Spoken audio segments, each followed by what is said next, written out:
की बेला है सुहानी, संगम की बेला है सुहानी, ये समय है बड़ा वरदानी। संगम की बेला है सुहानी, ये समय है बड़ा वरदानी। ये समय है बड़ा वरदानी, ये समय है बड़ा वरदानी, ये समय है बड़ा वरदानी, ये समय है बड़ा वरदानी। संगम की बेला है सुहानी, ये समय है बड़ा वरदानी। संगम की बेला है सुहानी, ये समय है बड़ा वरदानी।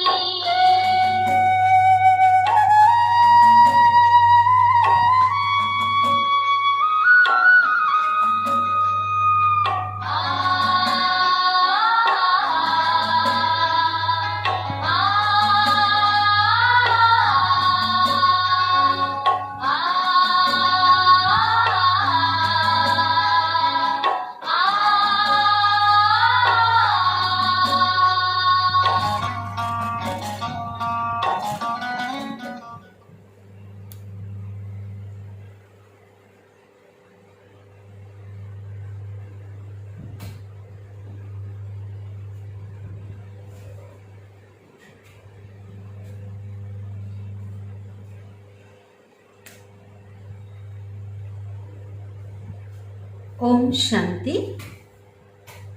आज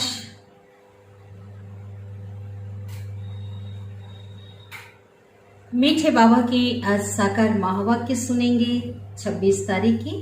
तो आज बाबा हम बच्चों को धीरज दिला रहे हैं कि आप बच्चे धीरज रखो, जल्दी जल्दी वो सुखमय दुनिया, वो शांति की दुनिया आने वाली है। साथ ही बाबा ने हम बच्चों को कहा अपनी वृत्ति को बहुत शक्तिशाली बनाना है। तो बाबा कहते हैं जब वृत्ति शक्तिशाली बन जाएगी तो वृत्ति से वायुमंडल स्वतः ही शक्तिशाली बन जाएगा, और उस वायुमंडल के अंदर जो भी आत्माएं आएंगी तो वो आत्मा योग्य बन जाएंगी। उसका प्रभाव इतना होगा वो बिना उससे प्रभावित हुए रह नहीं सकेंगे, वो योग्य बन जाएंगे, योगी बन जाएंगे। तो ये बाबा ने विशेष कहा। और साथ ही बाबा ने कहा आप बच्चों को अगर माला का दाना में बनना है ना, विजयी माला की बात बाबा कह रहे हैं। माला के दाने तो सब बच्चे हैं, लेकिन अगर विजयी माला में आना है तो क्या कौन सा पाठ पक्का करना है? एक मेरा शिव बाबा, दूसरा ना कोई। तो जो माला में आना चाहते हैं, कोई भी देहधारी कोई दूसरा बाबा के सिवाय बुद्धि में ना हो। और साथ ही साथ शिव बाबा का जो टाइटल है श्री 108, श्री श्री 108 जो बाबा का टाइटल है, तो श्री श्री 108 शिव बाबा की श्रीमत पर चलना है, पूरा पूरा चलना है। हाँ, तो क्या होगा? मेरा मेरा का जो ग्रहण लगा हुआ है, आज देह मेरी, ये वस्तु संबंधी मेरे, ये पदार्थ, ये मकान, ये सभी जो मेरा मेरा है, मेरा मेरा का जो फेरा है वो छूट जाएगा। तो ये जो ग्रहण है ये उतर जाएगा। तो एक बाबा को ही याद करना है, उसकी श्रीमत पे चलना है। तो आज हम सुनते हैं विस्तार से आज के ईश्वरी महावाक्यों को। 26 तारीख की मुरली है। बाबा कहते मीठे बच्चे सदा इसी नशे में रहो कि हम शिववंशी ब्रह्मा मुख वंशावली ब्राह्मण है। शिववंशी और ब्रह्मा मुख वंशावली, हमारा ईश्वरीय कुल सबसे ऊंचा है। प्रश्न है ऊपर घर में जाने की लिफ्ट कब मिलती है? उस लिफ्ट में कौन बैठ सकते हैं? घर जाने की लिफ्ट, उस परम धाम घर जहां से हम आए हैं। ठीक है, तो बाबा कहते हैं उत्तर है अभी संगम युग पर ही घर जाने की लिफ्ट मिलती है। जब तक कोई बाप का ना बने, ब्राह्मण ना बने, तब तक उस लिफ्ट में बैठ नहीं सकते। और लिफ्ट में बैठने के लिए बाबा कहते 2 चीजें चाहिए, एक तो पवित्र बनो और दूसरा स्वदर्शन चक्र घुमाओ। यही जैसे कि पंख हैं, है ना, पंखों से उड़ान भरी जाती है। तो बाबा कहते हैं इन्हीं पंखों के आधार से आप बच्चे घर जा सकते हो। तो इसके लिए बाबा ने कहा, दो जो आवश्यक बातें बाबा ने बताई। गीत बजा है धीरज धर मनवा, तेरे सुख के दिन आने वाले हैं। ओम शांति। मीठे मीठे संगम युगी ब्राह्मण जिनको स्वदर्शन चक्रधारी कहा जाता है, वह अभी गुप्त वेश में पढ़ रहे हैं। तुमको कोई समझ ना सके कि यह संगम युगी ब्रह्मामुख वंशावली है। तुम बच्चे जानते हो हम शिववंशी और ब्रह्मामुख वंशावली है। तो कुल का भी नशा चढ़ता है ना। इतना ऊंचा कुल, इस ईश्वरी कुल के जैसा ऊंचा तो कोई भी कुल नहीं है, बाबा कहते। तो इस कुल का भी नशा होना चाहिए, क्योंकि तुम हो ईश्वरीय कुल के हो। देवताओं से भी ऊंचा जो जीवन है वो ईश्वरीय जीवन है। ईश्वर ने ही बैठ तुमको अपना बनाया है, अपने साथ घर ले जाने के लिए। बच्चे जानते हैं, बाप भी जानते हैं कि आत्मा अभी पतित बन गई है, अब पावन बनना है। आप बच्चों को निश्चय हो गया है कि हम शिववंशी ब्रह्मामुख वंशावली हैं। और तुम्हारा नाम क्या है? बताओ नाम। हमारा नाम क्या है? ब्रह्मा कुमार। जोर से बोलो। ब्रह्मा कुमार और ब्रह्मा कुमारी। सारी दुनिया शिववंशी है, माना सभी आत्माएं शिव की संतान है ना, तो शिववंशी सारी दुनिया है।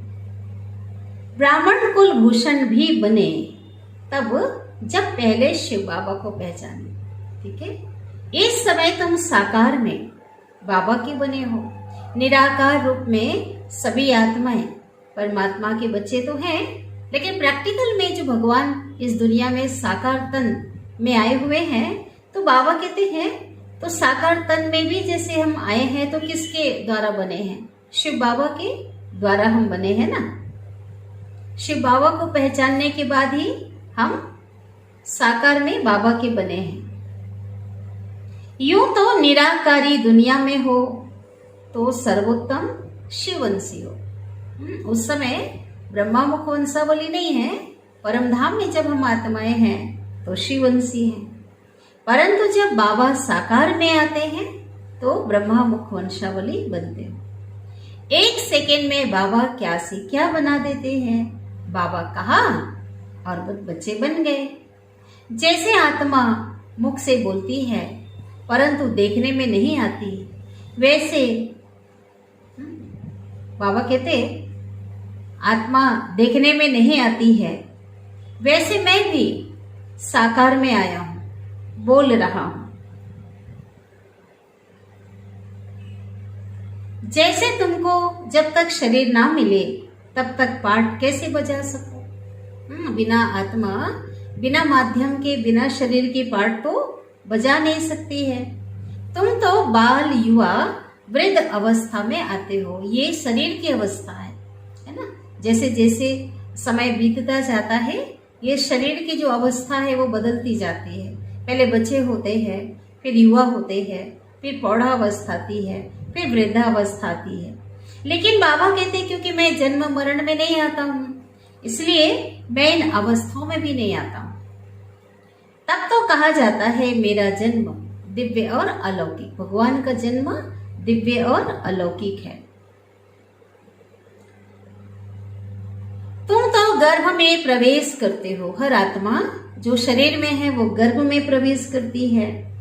और मैं खुद कहता हूं, मैं ब्रह्मा के तन में इनके बहुत जन्मों के अंत के भी अंत समय में वानप्रस्थ अवस्था में इस तन में प्रवेश करता हूं और तुमको बैठ पढ़ाता हूं। तुमको कोई मनुष्य नहीं पढ़ाते, क्योंकि किसी भी मनुष्य में यह ज्ञान नहीं है। कहते हैं पतित पावन आओ, तो पतित पावन कौन है? श्री कृष्ण तो पतित पावन नहीं है, वो तो सतयुग का पहला राजकुमार है। परमात्मा की जो है दिव्य रचना है, वह पतित पावन हो ना सके। जब मनुष्य मरते हैं तो कहते हैं राम राम कहो, बुलवाया जाता है, और किसी ने राम राम कह दिया तो कहते हैं इसकी सदगति हो गई। जब किसी को फांसी पर चढ़ाते हैं तो पादरी लोग भी कहते हैं गॉड फादर को याद करो, क्योंकि गॉड फादर ही सुखदाता है। बाबा ही आकर के सब राज समझाते हैं कि अब संगम युग है और हमारे सुख के दिन अब आ रहे हैं। 84 जन्म अब पूरे हुए। अभी संगम युग का सुहावना समय। कौन सा समय है? कौन सा समय है? कौन सा सुहाना? संगम युग का सुहावना समय। यही एक युग है ऊपर चढ़ने का। जैसे कि ऊपर जाने की लिफ्ट मिलती है, मेहनत, सीढ़ी चढ़ने की मेहनत करनी नहीं पड़ती, ऊपर जाने की बाबा के द्वारा हमें लिफ्ट मिलती है। परंतु जब तक पवित्र ना बने, स्वदर्शन चक्रधारी ना बने, तब तक लिफ्ट में बैठ ना सके। इस समय जैसे कि पंख मिल रहे हैं, क्योंकि माया ने पंख क्या कर दिए हैं? क्या किए माया ने? पंख काट दिए हैं। जब बाबा के बनते हैं, ब्राह्मण बनते हैं, तब ही पंख मिलते हैं। अब संगम पर ब्राह्मण हैं, फिर देवता बनते हैं। तो तुम अभी संगम युगी हो और सतयुगी राजधानी में जाने का पुरुषार्थ कर रहे हो। बाकी सुख के दिन सबके लिए आ रहे हैं। तुमको धीरज मिल रहा है। बाकी दुनिया तो घोर अंधियारे में है। तुमको बाप कहते हैं स्वदर्शन चक्रधारी ब्राह्मण कुलभूषण। यह कोई नया सुने तो कहे ये कैसे स्वदर्शन चक्रधारी बन सकते हैं, है ना? क्योंकि उन्होंने हिंसक वाला चक्र समझ लिया है, समझते हैं वो तो विष्णु है चक्रधारी। तो कितना फर्क हो गया। किसी को पता ही नहीं है कि ये ज्ञान का चक्र है ना, जो बुद्धि में के द्वारा स्मृति जो बाबा ने दिलाया है, वो स्वदर्शन चक्र हम फिराते हैं, और ये जो है किसी को पता नहीं है। इस समय तुम हो ईश्वरी संतान, फिर बनते हो दैवी संतान, फिर वैश्य और शूद्र की संतान। जैसे जैसे मनुष्य आत्माएं होंगे, उनकी संतान भी वैसे होंगे। युग के अनुसार वर्ण बना, तो जैसे जैसे समय बीतता चला गया, उनकी संतानें भी वही कुल की कहलाएं। इस समय सबसे ऊंचा कुल ईश्वरी कुल है, जबकि भगवान आया है और उसके हम बच्चे बने हैं। वास्तव में महिमा सारी एक निराकार शिव की है, फिर शिव शक्तियों की। जितनी भी देवियां हैं, जगदम्बा, दुर्गा, काली और सरस्वती, ये सभी शिव शक्तियां कहलाती हैं। शिव के बाद शक्तियों की महिमा है, फिर देवताओं की महिमा है। क्योंकि तुम इस समय सेवा करते हो। जो सेवा करते हैं उनको पद मिलता है। तुम हो रूहानी सोशल वर्कर। जिस्मानी सोशल वर्कर बहुत हैं, लेकिन रूहानी सोशल वर्कर बाबा कहते थोड़े से। आप बच्चे जो आत्माओं की सच्ची सच्ची सेवा करते हो, आत्माओं का सच्चा मार्गदर्शन जो है करते हो, मुक्ति, जीवन मुक्ति का रास्ता बताते हो, सच्ची सुख शांति का उन्हें मार्ग बताते हो। इसलिए बाबा ने कहा आप हो रूहानी सोशल वर्कर। तुमको अब रूहानी नशा है, क्योंकि हमें पता चला है कि शरीर के अंदर आत्मा वो हीरा है, हम आत्मा है, तो आत्मिक जो नशा है हमको। हम आज शरीरी आए थे, आकर के अपना स्वराज लिया था सतयुग में। तुमको अब बाप द्वारा, स्वयं ज्ञान सागर परमात्मा के द्वारा नॉलेज मिल रही है, स्मृति आई है। इसको कहा जाता है स्मृति लब्धा। स्मृति लब्धा अर्थात जिन बातों को हम भूल चुके थे, उन्हें बाबा ने हमें याद दिलाया है, हमें स्मृति आ गई है। अब बाबा आकर के हमें स्मृति दिलाते हैं, तुम देवता थे, तुम ही देवता क्षत्रिय बने हो। पहले जो बीता हुआ कल है वो बने हो। अभी है संगम योगी कुंभ मेला, है ना? कुंभ मेला जहाँ लगता है, नदियों का जहाँ संगम हो रहा है, सागर नदियां जहाँ आपस में मिलती है, वहां पर मेला लगता है। लेकिन बाबा कहते यहाँ पे सागर परमात्मा और आत्मा रूपी नदियों का यहाँ मेला है। तो आत्मा और कहाँ मिला है। परमात्मा आकर के पढ़ा रहे हैं, अर्थात सर्वशास्त्रमयी शिरोमणि गीता ज्ञान दे रहे हैं। उन्होंने गीता में श्री कृष्ण का नाम डाल दिया। अगर श्री कृष्ण हो, बाबा कहते अगर वो भी आकर के गीता ज्ञान श्री कृष्ण दें, अगर अभी श्री कृष्ण आ जाए तो इतने दिव्य होंगे, इतने अलौकिक होंगे, तो क्या होगा, सभी आकर के चटक जाएं, आकर्षित हो जाए ना, क्योंकि उनमें बहुत कशिश है, पवित्र आत्मा है, दिव्य आत्मा है, सतयुग का फर्स्ट प्रिंस है। श्री कृष्ण की आत्मा इस समय भगवान से, ज्ञान सागर से गीता ज्ञान सुन रही हैं। और जो भी कृष्णपुरी की आत्माएं हैं, है ना, इस समय जो नीचे आ गई हैं, वह भी सुन रही हैं। साधारण रूप में है, गुप्त रूप में वो भी गीता ज्ञान सुन रहे हैं। अब तुमको स्मृति आई है, हम ही कृष्णपुरी अथवा लक्ष्मी नारायण पुरी के हैं, सनातन धर्म की हम आत्माएं हैं। और हम आत्माएं, हमें इतने 16 कला संपूर्ण थे और जन्म लेते लेते हम अभी नीचे आ गए हैं, ये हमें स्मृति आई है। बाप जो परमात्मा पिता है वो नॉलेजफुल है, और बाप में जो नॉलेज है परमात्मा को, वो हमको वही नॉलेज दे रहे हैं। कौन सी नॉलेज? आदि मध्य अंत की। परमात्मा को बीज रूप भी कहा जाता है। तो सारे झाड़ जो सृष्टि रूपी, मनुष्य सृष्टि रूपी झाड़ कल्प वृक्ष है, तो उसकी नॉलेज देते हैं। ज्ञान सागर है, तभी पतित पावन है। जब लिखते हो तो समझ से लिखो, बताना। हाँ, पहले पतित पावन कहें कि ज्ञान सागर कहें? क्या कहेंगे? पहले ज्ञान सागर है कि पतित पावन? बोलो। पहले ज्ञान सागर, पहले ज्ञान सागर, फिर पतित पावन लिखना चाहिए। पहले आकर ज्ञान दिया ना, ज्ञान में आएगा ना कि कैसे आप मुझे याद करो तो पावन बन सकते हो, मैं पतित पावन हूं। तो पहले तो ज्ञान दिया, तो पहले ज्ञान सागर है। यह ज्ञान सागर बाप ही सुनाते हैं मनुष्य। तो मनुष्य 84 जन्म कैसे लेते हैं, एक का थोड़े बताएंगे। यह राजयोग की पाठशाला है।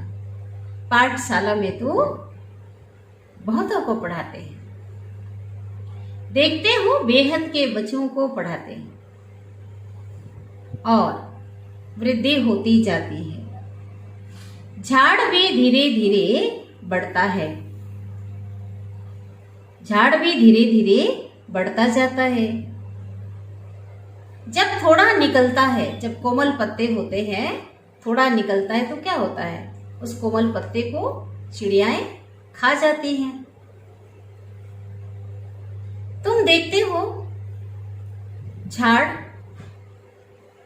तुम देखते हो झाड़ को माया का तूफान ऐसा आता है जो अच्छे अच्छे बिखर जाते हैं। उस स्थूल जो पेड़ जो वृक्ष होते हैं, कभी आंधी तूफान में पत्ते टूटकर गिर जाते हैं, डालियां टूट जाती है, फल फ्रूट जो है वो गिर जाते हैं। इसी प्रकार से ये चैतन्य जो कल्प वृक्ष है, हाँ, तो यहाँ पे जो स्थापना जो परमात्मा कर रहे हैं, कोमल जो सैपलिंग लगाया है, तो नए नए जो कोमल पत्ते हैं उनको क्या हो जाती है, माया जो है वो के तूफान आते हैं, वो झड़ जाते, बिखर जाते हैं।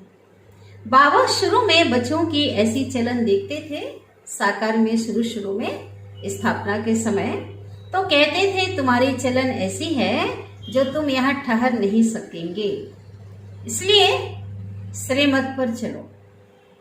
तो वो कहते थे बाबा से, ब्रह्मा बाबा से कहते थे कुछ भी हो जाए हम भाग नहीं सकते। और फिर क्या हुआ, वे भाग गए, ठहर नहीं सके। त्रिकालदर्शी बाबा ने उनके द्वारा बता दिया था, लेकिन उनको अपना अहंकार था, है ना, श्रीमत पे नहीं चले, लक्ष्मण रेखा से बाहर निकला तो क्या हो गया, रावण ले गया। यही तो कहेंगे ना, माया के वशीभूत हो गए। तब गाया हुआ है आश्चर्यवत सुनंती, आश्चर्य से इस ज्ञान को सुनते हैं। कथंती, 4 लोगों को औरों को सुनाते हैं, फिर भागंती, फिर चले जाते हैं छोड़कर। तो तुम प्रैक्टिकल में देख रहे हो ऐसा ऐसे होता जा रहा है, क्योंकि माया सामने खड़ी है, मल्ल युद्ध होती है, दोनों तरफ से पहलवान होते हैं, फिर कभी किसी की हार और कभी फिर किसी की जीत है। पहलवानों में जब कुश्ती चलती है, एक को तो हारना ही होता है ना, कभी कोई हारता है, कभी माया जीत जाती है, कभी माया से बाबा के बच्चे आत्माएं जीत जाते हैं। तुम्हारे यहाँ माया से युद्ध है, माना दुनिया में भी जैसे कुश्ती होती है, दो पक्ष में एक को तो हारना होता है ना। इसी प्रकार यहाँ हमारी जो मल्ल युद्ध है, कुश्ती, माया, 5 विकार, काम, क्रोध, मोह, लोभ के साथ है। माया से जीत पहन तुम राजाई स्थापन कर रहे हो। बाबा कहते हैं यह विनाश की निशानी है, बांस। शास्त्रों में लिखा हुआ है, पेट से मुसल निकाल अपने कुल का क्या किया, विनाश किया। तो कौन सी बात है?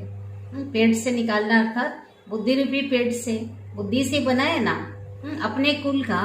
तो बाबा कहते जितने मिसाइल्स, बम्स आदि जो इन्वेंशन है यूरोपवासी कर रहे हैं, और आपस में क्या होंगे, वो खत्म हो जाएंगे। अपने कुल का विनाश किया कहते हैं ना। बाबा ने कई बार इसके बारे में बताया है। तुम जानते हो अब बाबा आया है पावन दुनिया बनाने, तो पुरानी दुनिया का विनाश जरूर चाहिए ना, नहीं तो हम राजाई कहाँ करेंगे।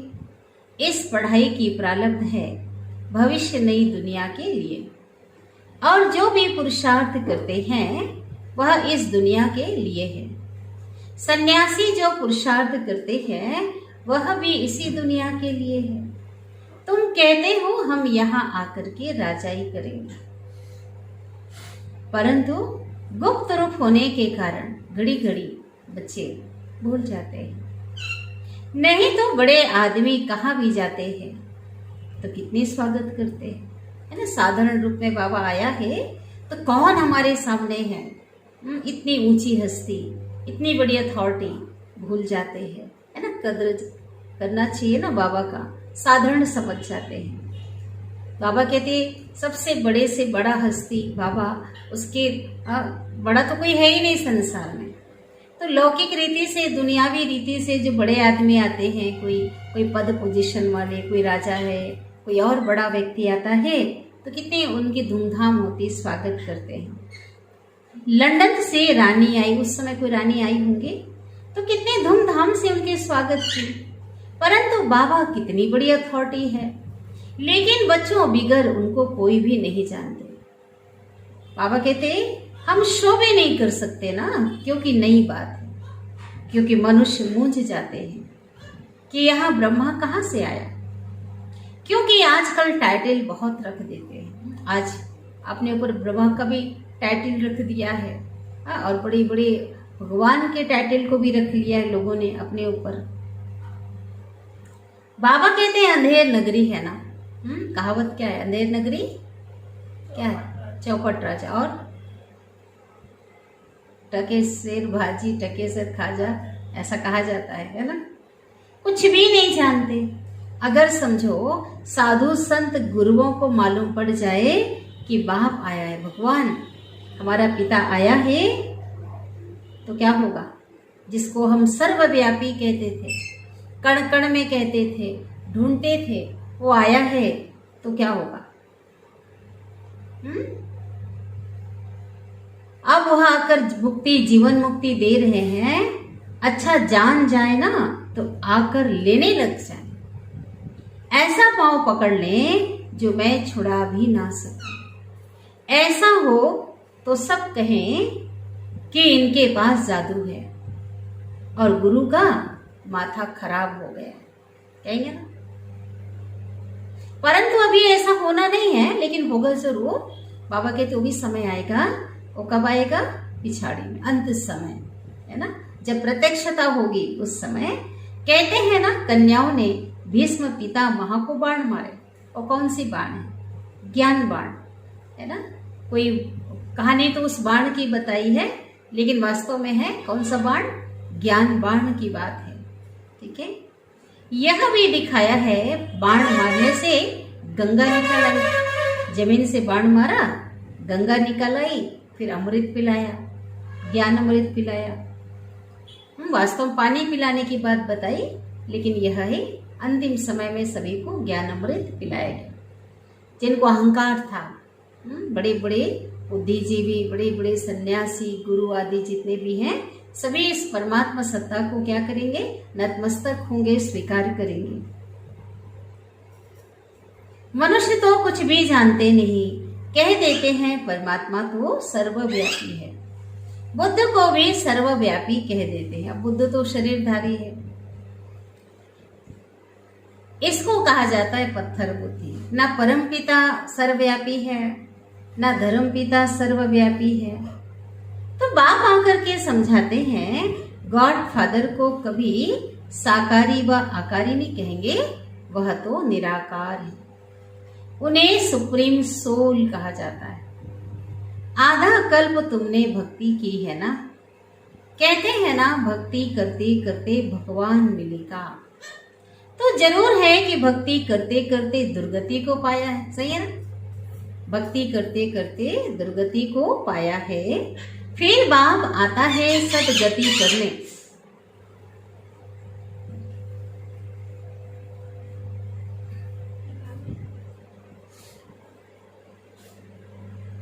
कहते भी है ना सर्व का सदगति दाता। तो मनुष्य थोड़े ही समझते हैं परमात्मा कब और किस रूप में आया। कह देते हैं द्वापर युग में श्री कृष्ण रूप में आएगा, हर युग में अवतार बता दिया है, जबकि परमात्मा अलग है और देवताएं तो उनकी रचना है। इसको कहा जाता है घोर अंधियारा।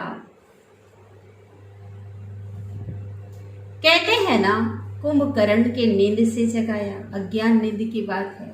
सभी आत्माएं सो रहे, उनको जगाने की बात है, तो जागे नहीं। जिस समय जगाया और बाद में आत्माएं नहीं जागेंगे, जब विनाश काल का समय होगा तो क्या होगा, तब जागेंगे। तो बाप ने अब डायरेक्शन निकाला है, पवित्र बनो और भगवान से डायरेक्ट गीता सुनो। 7 रोज क्वारंटाइन में बिठाओ, योग भट्टी में बिठाओ 7 दिन तक। दे दान तो छूटे ग्रहण। वैसे भी जो सूर्य ग्रहण चंद्र ग्रहण होता है, तो आज लोग क्या करते, दान आदि ग्रहण के समय करते हैं, ग्रहण उतरने के बाद। तो बाबा कहते हैं यहाँ पे विकारों का दान दोगे भगवान को, तभी आत्मा का जो ग्रहण है वो क्या होगा, वो छूट जाएगा। 5 विकारों का ग्रहण लगा हुआ है, काम क्रोध मोह लोभ अहंकार, सभी पतित बन गए हैं, है ना, इसलिए पतित बन गए। रावण राज्य है ना।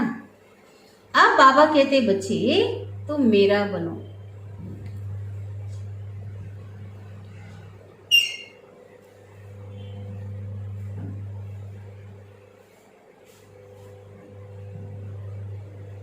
दूसरा ना कोई, श्री श्री 108 की श्रीमत पर चलने से तुम 108 विजयी माला का दाना बन जाएंगे।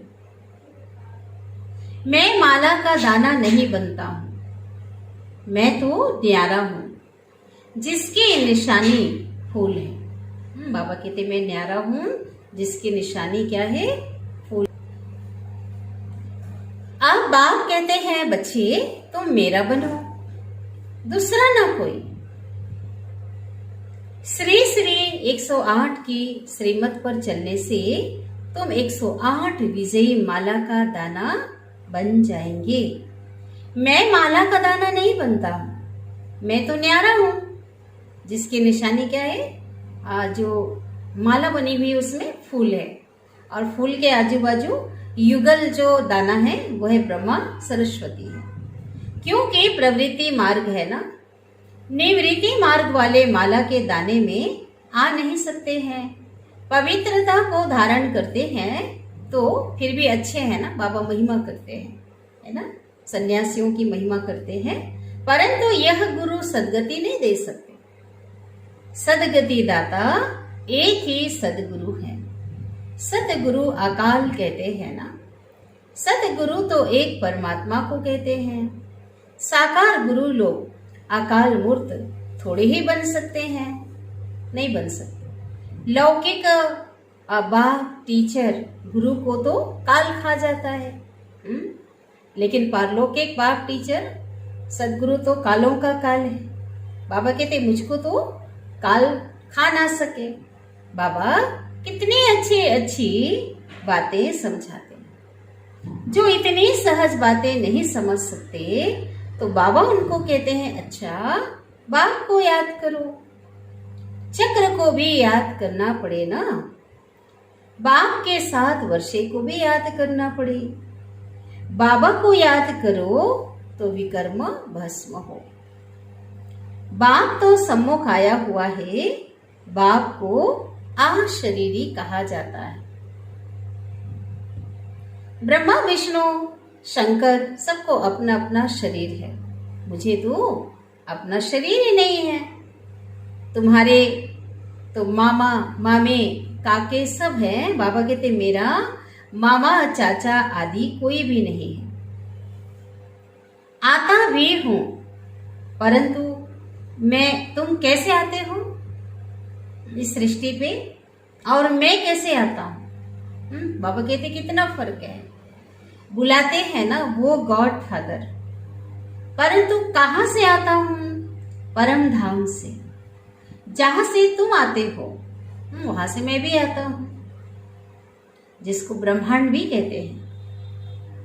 इस समय तुम ब्रह्मा मुख वंशावली रुद्र यज्ञ के रक्षक, राजयोग की शिक्षा देने वाले, राजयोग सिखलाने वाले तुम भी कौन हो गए? टीचर हो गए ना। अच्छा, मीठे मीठे सिकिलिधे बच्चों प्रति माता पिता बाप दादा का याद प्यार और गुड मॉर्निंग। रूहानी बाप की रूहानी बच्चों को नमस्ते, और हम रूहानी बच्चों की रूहानी माता पिता बाप दादा को याद प्यार गुड मॉर्निंग और नमस्ते। शुक्रिया बाबा, शुक्रिया आपका दिल से पद्मा पदम गुना शुक्रिया। धारणा के लिए मुख्य सार, माला का दाना बनने के लिए यह धारणा पक्की करनी है कि मेरा तो एक शिव बाबा, दूसरा ना कोई। स्मृति लब्धा बनना है ना।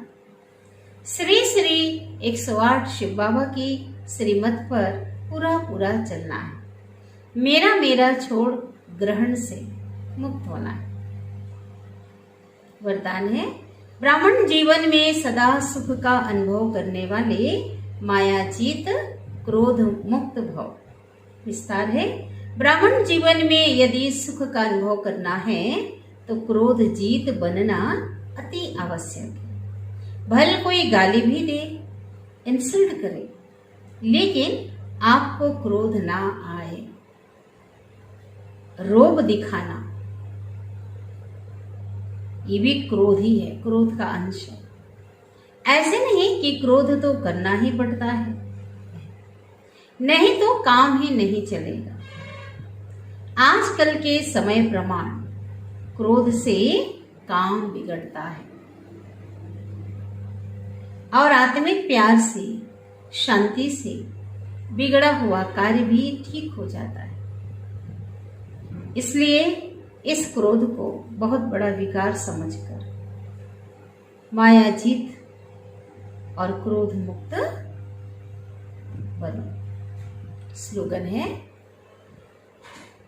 अपनी वृत्ति को ऐसा पावरफुल बनाओ, ऐसा शक्तिशाली बनाओ जो अनेक आत्माएं आपकी वृत्ति से योग्य और योगी बन जाए। वाणी से भी ज्यादा शक्तिशाली क्या है? संकल्प, क्योंकि संकल्प से वृत्ति का निर्माण होता है, सूक्ष्म होता है, तो उससे वाइब्रेशन जो है उसकी तरंगे वायुमंडल में जाती है, वायुमंडल बनता है।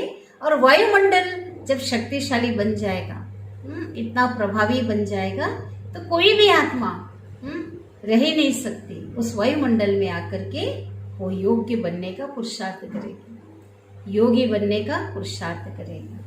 इसलिए बाबा ने कहा वृत्ति को इसलिए पावरफुल बनाने की आवश्यकता है। अच्छा, बाबा को याद करते हैं।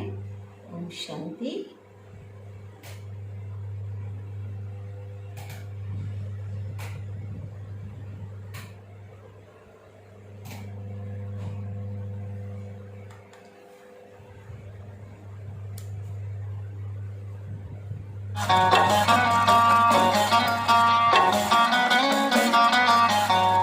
संगम पर ही शिव बाबा है आते, ज्ञान शंख से सबको जगाते।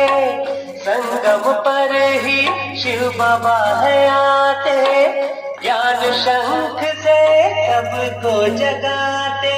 सुनाते हैं मीठी वाणी, सुनाते हैं मीठी वाणी, ये समय है बड़ा वरदानी। संगम की बेला है सुहानी, ये समय है बड़ा वरदानी।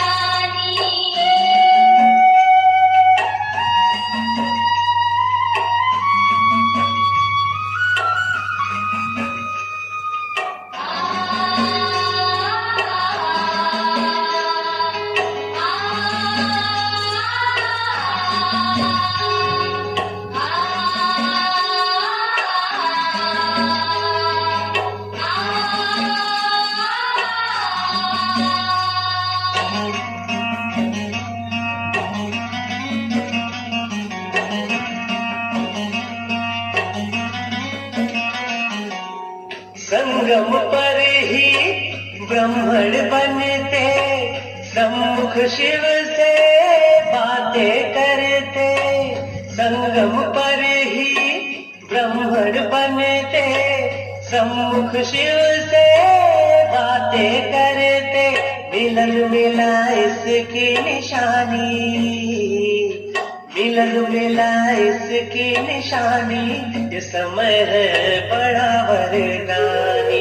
संगम की बेला है सुहानी, ये समय है बड़ा वरदानी।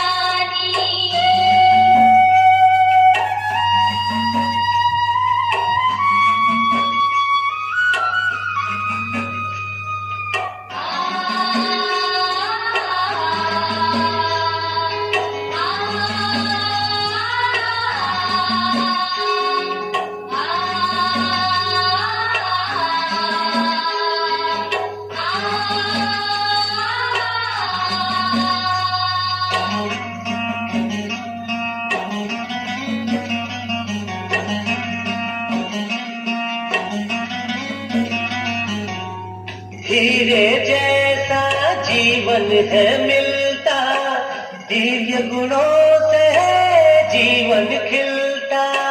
हीरे जैसा जीवन है मिलता, दिव्य गुणों से जीवन है खिलता। सत्य नारायण की है कहानी, सत्य नारायण की है कहानी, ये समय है बड़ा वरदानी। संगम की बेला है सुहानी, ये समय है बड़ा वरदानी। ये समय है बड़ा वरदानी, ये समय है बड़ा वरदानी, ये समय है बड़ा वरदानी, ये समय है बड़ा वरदानी। संगम की बेला है सुहानी, ये समय है बड़ा वरदानी। संगम की बेला है सुहानी, ये समय है बड़ा वरदानी। संगम की बेला है सुहानी, ये समय है बड़ा वरदानी।